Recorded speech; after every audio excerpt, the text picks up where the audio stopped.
அனைத்து உறவுகளுக்கும் வணக்கம். கலா கிறிஸ்டியன் தமிழ் சேனலுக்கு உங்களை அன்புடன் வரவேற்கிறேன்.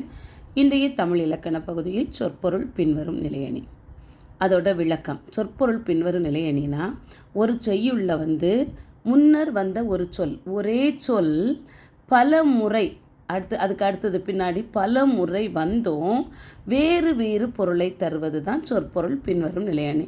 ஒரே ஒரு வார்த்தை பல முறை அந்த செய்யுள்ள வருது, ஆனால் ஒரே பொருள் தராமல் பல பொருட்களை தருது, அதுதான் சொற்பொருள் பின்வரும் நிலையணி.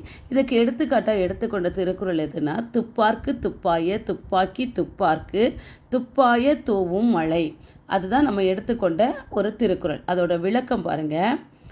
இந்த துப்பார்க்குன்னு சொல்லக்கூடிய இந்த திருக்குறளில் துப்பு என்கிற இந்த வார்த்தை பல முறை வந்திருக்குது. இதில் துப்பார்க்கு என்கிற அந்த வார்த்தைக்கு பொருள் ஒரே பொருள் இல்லை.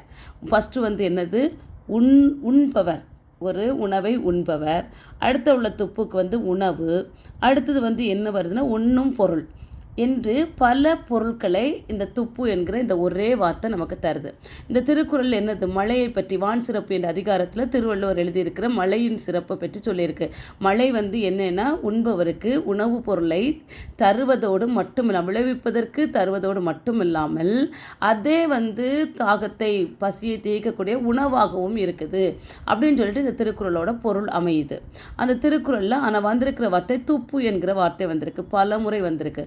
அது ஒரே உணவு என்கிற ஒரு பொருளை மட்டும் தரல, உண்ணும் பொருள், உண்பவர், உணவு என்று பல பொருட்களை தந்திருக்கிறதுனால இந்த திருக்குறளில் சொற்பொருள் பின்வரும் நிலையணி பயின்று வந்திருக்கிறது.